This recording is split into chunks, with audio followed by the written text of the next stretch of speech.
না সন্ত্রাসীদের মতো।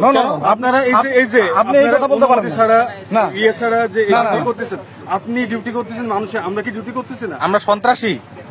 আপনাদের যে কার্যক্রম, আমরা সন্ত্রাসী ব্যবহার, এই যে ক্যামেরা ধরে ইয়ে করছেন, আমরা সন্ত্রাসী মনে হচ্ছে আপনার?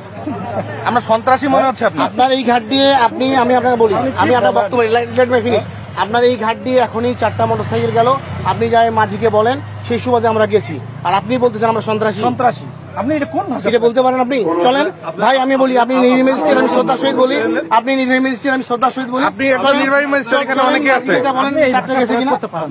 আপনি সন্ত্রাসী আমাদের কেন বললেন, এটার উত্তর দেন। মানুষের নিজের কাছে আপনাদের সরাসরি অ্যাক্সেস বলে আপনারা যে এইটাকে এমন ভাবে ব্যবহার করেন, এটা কিন্তু ঠিক না। আমরা খারাপ ব্যবহার করিনি, আপনি আমাদের সঙ্গে খারাপ। ভাই শুনেন, আমি বলি, আপনি আমাদের সঙ্গে খারাপ ব্যবহার করছেন, আমরা কিন্তু আপনার সঙ্গে খারাপ ব্যবহার করিনি। আপনি সন্ত্রাসী বলছেন, আপনি আন্তর্জাতিক সাংবাদিকের কথা বলছেন, এখনই সবার সামনে আপনি বললেন, আপনি এতগুলো লোকের মুখের সামনে আপনি সন্ত্রাসী বলছেন। আমার একজন চেয়ারম্যান নিজেও আছে। কি পরিবেশ তৈরি হয়েছে ভাই, এই যে রাশেদ ভাই বলেন তো। একজন চেয়ারম্যানের সামনে উপস্থিত, একজন ইউনিয়ন চেয়ারম্যানের সামনে উপস্থিত, আপনি আমাদের সন্ত্রাসী বললেন। আপনি কারণটা কি কারণে সন্ত্রাসী মনে হলো আমাদের?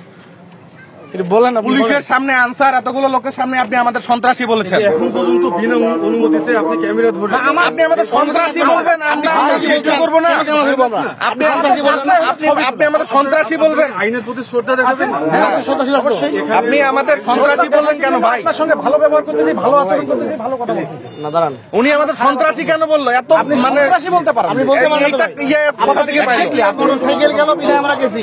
আপনি মাঝিকে যা বলেন, নৌকা গেছি কিনা মোটরসাইকেল, বিদায় গেছি আমরা। আইনের আমাদের সন্ত্রাসী কোন এখতিয়ারে বললো?